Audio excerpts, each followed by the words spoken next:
isu pencemaran alam sekitar satu ancaman yang semakin serius terhadap kelestarian bumi kita. Pencemaran udara, air dan tanah semakin meluas, meninggalkan kesan yang mendalam kepada ekosistem kita. Kini, saya berada di kawasan pencemaran di mana aktiviti pembuangan tidak terkawal telah menyebabkan pencemaran yang serius kepada alam sekitar. Bersama saya, Encik Amirul, seorang pegawai alam sekitar. Baiklah Encik, apakah isu-isu alam sekitar yang semakin serius hari demi hari? Antara isu-isu alam sekitar yang semakin serius ialah pembuangan sampah secara meluas. Seperti yang kita tahu, kebanyakan pengguna sekarang dia lebih buang sampah di longkang, pasang longkang dan tidak menggunakan tong sampah dengan sebetul. Dan yang kedua, berlakunya pembakaran hutan secara terbuka. Ini menyebabkan pencemaran alam sekitar. Baik. Jadi, penggunaan sisa plastik ini berpunca daripada manusia yang sering menggunakannya. Ke mana ia akan pergi? Dikompos pun mengambil masa 400 hingga 500 tahun untuk terurai sepenuhnya. Siapakah yang bakal menanggung deritanya? Anak cucu kita? Aisyah Najwa alias TV3. Terima kasih kepada wartawan Aisyah Najwa.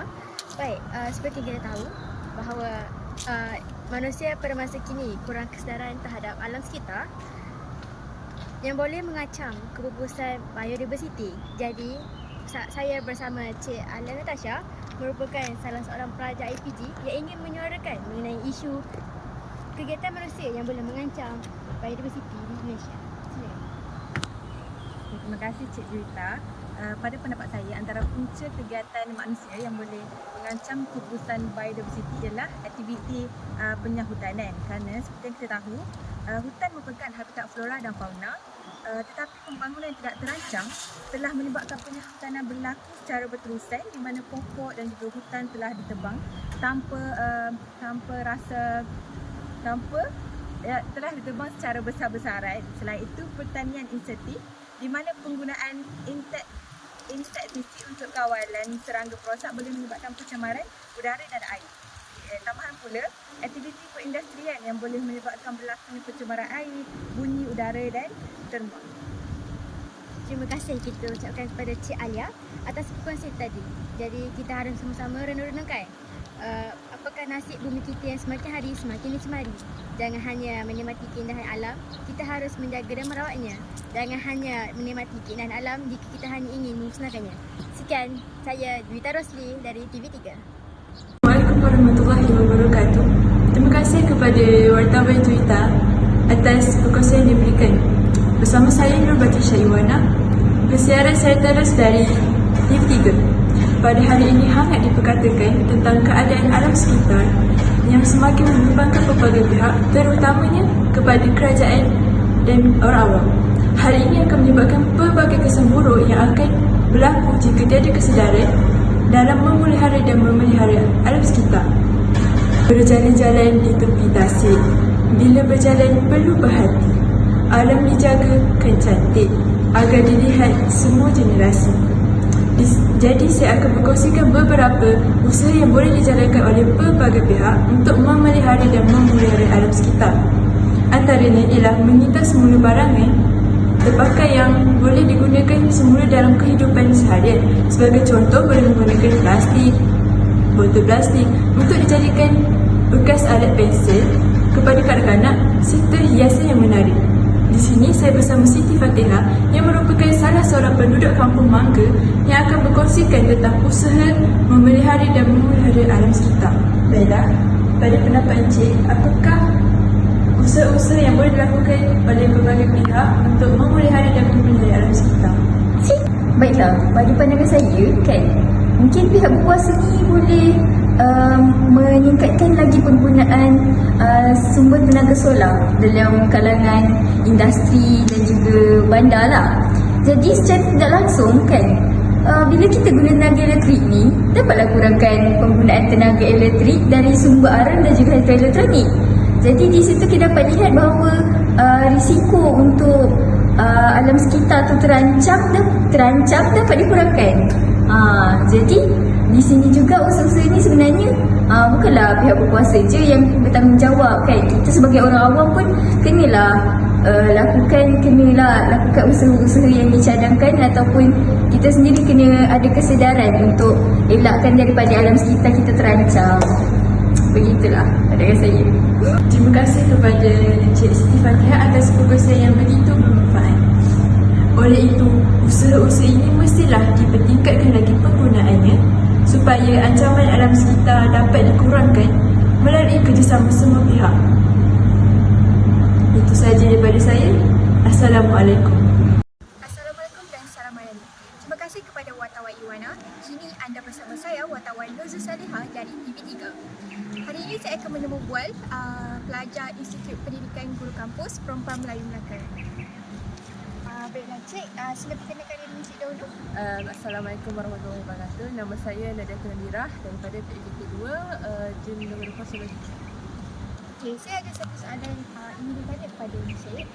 Macam yang Cik tahu, banyak spesies yang terancam dan mengalami keputusan di negara Malaysia maupun di luar negara. Jadi pada pendapat Cik, apakah spesies-spesies yang terancam di negara Malaysia?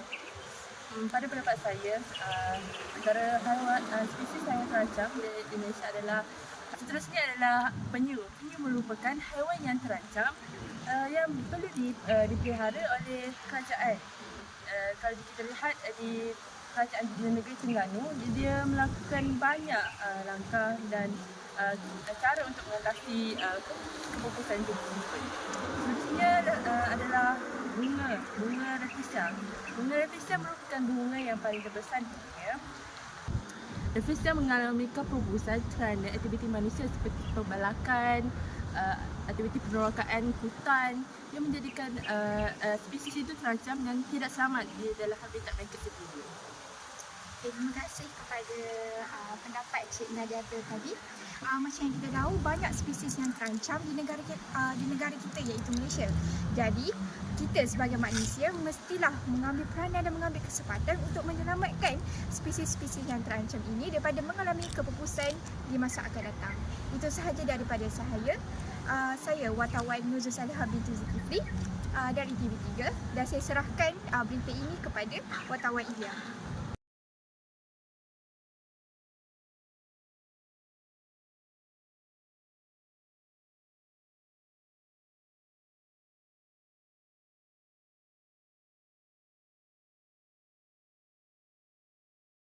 Terima kasih kepada wartawan Zul Salihah.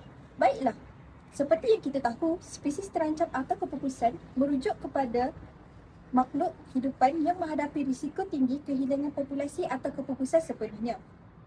Spesies terancam atau kepupusan bukan sahaja terdapat di dalam Malaysia, malah terdapat juga di luar negara. Bersama saya, Cik Hanan merupakan seorang pelajar institusi yang mengkaji tentang spesies terancam di luar negara. Baiklah Cik, bolehkah terangkan sedikit tentang spesies terancam atau kepupusan yang terdapat di luar negara? Mengikut kajian saya, banyak spesies yang terancam atau menghadapi kepupusan di seluruh negara.